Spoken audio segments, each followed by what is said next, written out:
Hoy en América Latina y desde hace aproximadamente unos 15 o 20 años se están desarrollando los movimientos sociales más avanzados de todo el planeta. Yo creo que no es una casualidad que en América Latina los movimientos sociales han sido capaces de derrocar gobiernos nacionales, como sucedió por ejemplo en Argentina, en Bolivia, en Ecuador, de derrocar gobiernos locales, como sucede con la experiencia de los neozapatistas en Chiapas. Son movimientos tan potentes que han logrado crear crisis políticas enteras en sus países y son movimientos que han logrado cambiar la coyuntura política de sus respectivas naciones con su simple irrupción. Entonces subrayo que yo creo que hoy en América Latina están presentes los movimientos más avanzados de todo el planeta. Cuando pienso en estos movimientos en términos de autogestión, de ejercicios de autonomía, incluso de creatividad social, pienso que, por ejemplo, podríamos hablar del neozapatismo mexicano, podríamos hablar, por ejemplo, del movimiento de los Sin Tierra de Brasil, que es un movimiento que en términos cuantitativos es quizá de los más grandes que hay en el planeta hoy como movimiento organizado, consolidado. Pienso también en el movimiento de los barrios piqueteros, que surgió como movimiento piquetero y ahora es de trabajadores desocupados y ahora es un movimiento de barrios piqueteros enteros que cubren todos los suburbios, digamos, de Buenos Aires. Pienso en movimientos como, por ejemplo, las juntas vecinales de la ciudad del Alto, una ciudad indígena paralela a La Paz, o pienso, por ejemplo, en el movimiento de la CONAIE, de la Confederación de Nacionalidades Indígenas del Ecuador. Yo creo que estos, por ejemplo, serían movimientos muy avanzados y muy importantes en términos de desarrollo de proyectos autonómicos y de desarrollo de proyectos digamos, que han desatado una creatividad social extraordinaria en los últimos tiempos, ¿no? Los indígenas naturalmente siempre estuvieron ahí y hay que recordar que eran los pobladores originarios de estas tierras. Fue a ellos a los que se les despojó con la conquista española y portuguesa todas las tierras de lo que hoy constituyen las 20 naciones de América Latina. Pero bueno, estos movimientos indígenas, yo creo que aunque los indígenas naturalmente existían y tuvieron un papel protagónico, por ejemplo, en la independencia de México, en el tiempo de 1810 el 50% de la población mexicana era todavía indígena. Todavía en la Revolución Mexicana el 30% de la población mexicana es indígena y realmente el elemento indígena está mucho más presente de lo que estamos dispuestos a reconocer nosotros los mexicanos, pero hay un proceso sistemático de parte de las clases dominantes, que son clases dominantes racistas, que son clases dominantes españolas, europeas, que efectivamente invisibilizaron a los indígenas durante mucho tiempo, prácticamente durante siglos, y un mecanismo de invisibilización fue esconder la identidad indígena dentro de la identidad campesina, porque la mayoría de los indígenas son campesinos, entonces se les consideraba solo campesinos y se borraba toda la parte de que ellos eran indígenas, cuando eran tanto campesinos como indígenas. Yo creo que uno de los tantos efectos positivos de la Revolución Cultural Mundial de 1968 fue, diríamos, desencubrir o quebrar esta invisibilización del movimiento indígena y plantear que siendo campesinos también eran indígenas y que de su identidad indígena brotaban demandas especiales. Y yo creo que es a partir de 1968 que en toda América Latina empiezan entonces a afirmarse como campesinos, pero también como indígenas, con demandas de decir respeto a su lengua, respeto, por ejemplo, a sus formas de organización política, que son muy autonómicas y muy autogestivas, respeto, por ejemplo, a su cultura y a sus cosmovisiones, y se abre un proceso en el cual entonces los indígenas pasan de una posición de invisibilización a un creciente protagonismo.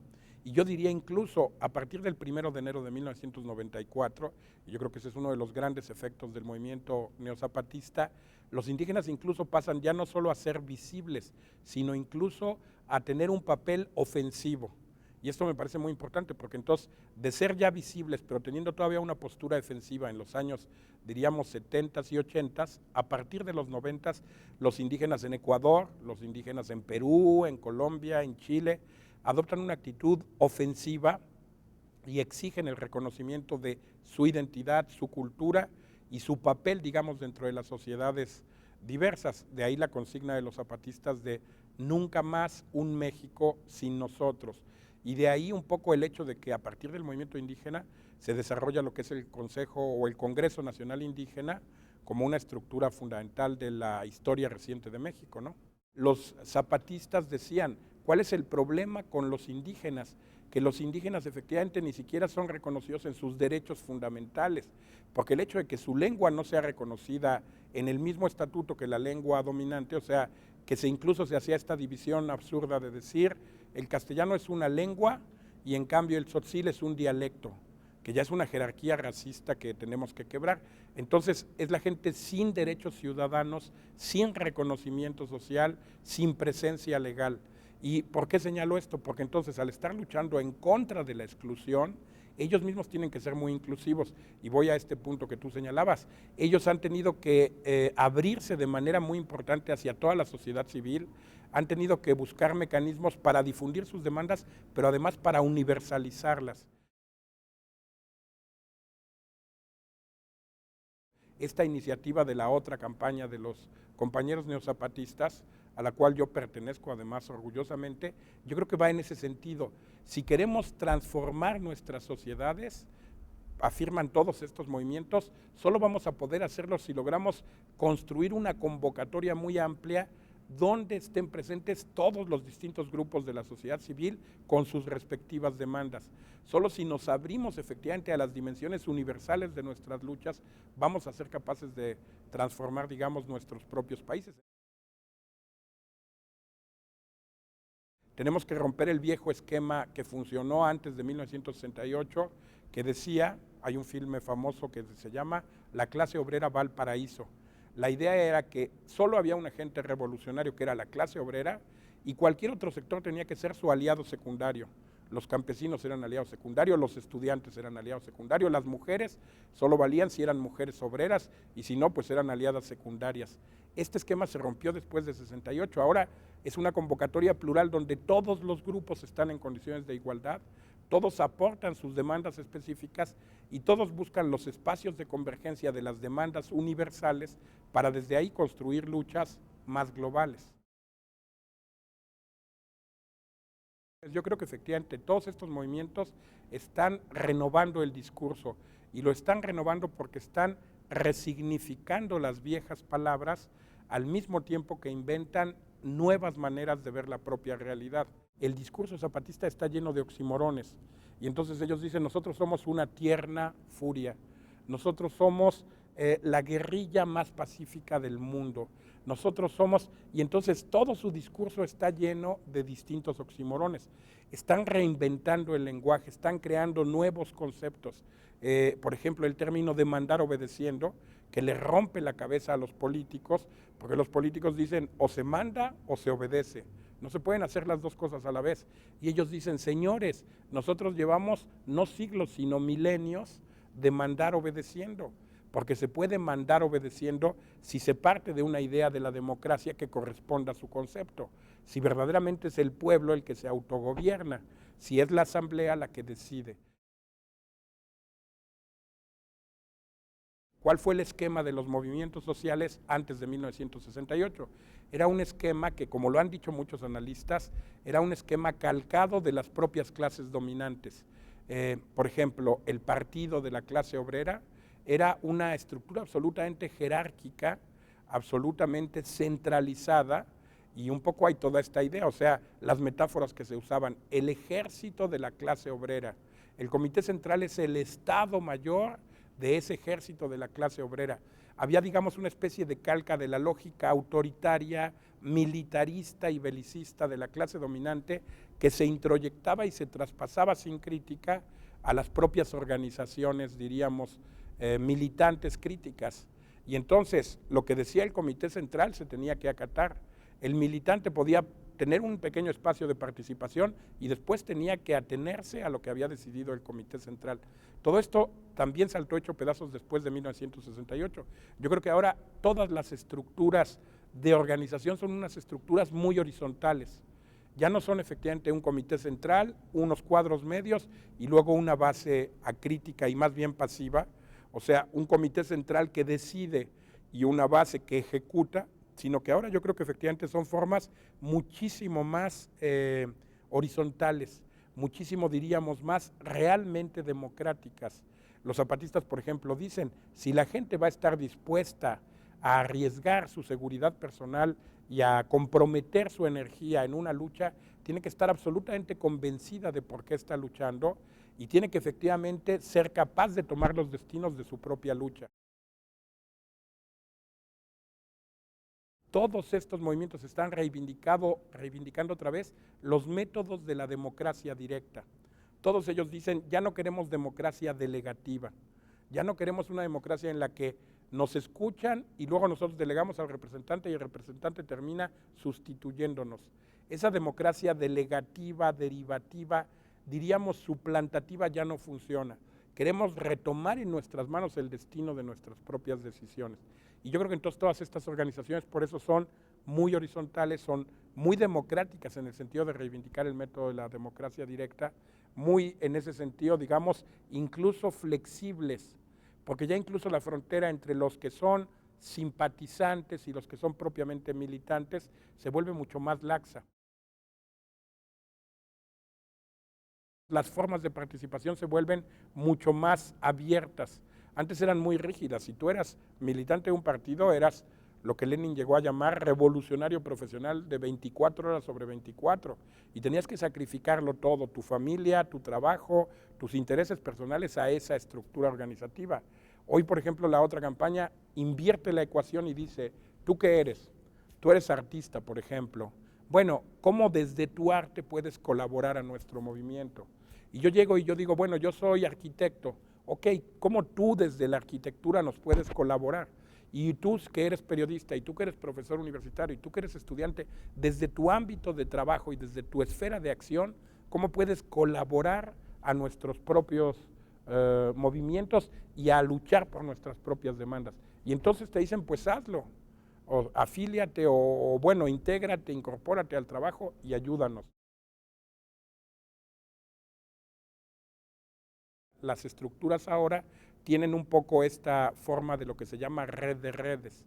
Es un poco donde efectivamente no hay un centro, sino que son como muchos nodos, o nudos, diríamos, muchos núcleos interrelacionados entre sí, entre los que circula la información, las iniciativas prosperan, pero no hay necesariamente un centro único, exclusivo, emisor de iniciativas o coordinador de las iniciativas o concentrador, diríamos, de los recursos o de las decisiones, sino que la iniciativa, y en ese sentido son movimientos muy creativos, porque la iniciativa se puede generar en cualquier punto de la estructura organizativa y tiene el espacio para actualizarse. Y los otros movimientos simplemente la secundan, la observan, se coordinan, la complementan o la replican en otro lugar. Pero diríamos, ya la iniciativa está difusa y está mucho más dispersa de lo que estaba antes, en el buen sentido, ¿no? Una segunda cosa que yo creo que es muy importante, tendríamos que distinguir entre movilizaciones sociales y movimientos sociales. Porque, por ejemplo, yo también cuando hablo de estos movimientos en América Latina y digo que son quizá los más avanzados del planeta, es porque ellos también surgieron al principio de movilizaciones sociales que lograron coagularse y establecerse como estructuras permanentes, definitivas, y construyeron movimientos que ya llevan 5, 10, 15, 20, 25 años trabajando, creciendo, reivindicando sus demandas, vinculándose con la sociedad civil. ¿Por qué digo esto? Porque yo creo que, por ejemplo, en España, este movimiento de los indignados es más bien una enorme movilización popular. Creo que lo que sucede en Grecia es exactamente lo mismo, se dio una movilización que verdaderamente logró paralizar la ciudad de Atenas. Pero la pregunta que nos planteamos nosotros es, ¿esas movilizaciones van a lograr consolidarse como movimientos permanentes que empiecen a influir y a tener un protagonismo central dentro de la sociedad griega o dentro de la sociedad española? Por ejemplo, yo creo que desafortunadamente, por ejemplo, en Francia, este movimiento que fue muy interesante también, digamos, de los barrios, de todos los suburbios franceses, es un movimiento que, por ejemplo, no logró vincularse con el movimiento estudiantil, no logró vincularse con el movimiento de los jubilados franceses. Yo creo que justamente en América Latina, unas que fueron también al principio movilizaciones, o que fueron conflictos políticos más locales, lograron articularse, construir estructuras más permanentes, empezar a ampliarse y a desarrollar, construir una base social, digamos, sólida, y se crearon como tales movimientos. Y hoy, insisto, tienen un protagonismo fundamental. Se decía lo mismo de ellos antes de la Marcha del Color de la Tierra. Y hacen la Marcha del Color de la Tierra en 2001 y logran movilizar a 13 millones de personas a lo largo de todo el sur y el centro del país. Y eso porque en esa ocasión no recorrieron, digamos, el norte. De repente se decía, el zapatismo ya está en crisis, etcétera, y cuando vinieron los 1,111 compañeros zapatistas acá, lograron movilizar más de 2 millones de personas solo en la Ciudad de México. Entonces, cuando efectivamente estaba, digamos, el zapatismo supuestamente otra vez en crisis y en silencio, vino la iniciativa de la otra campaña, y la otra campaña en solo un año logró construir una red de 15,000 adherentes. Pero ojo, cuando decimos 15,000 adherentes no quiere decir 15,000 personas, quiere decir 15,000 colectivos, individuos, familias, movimientos.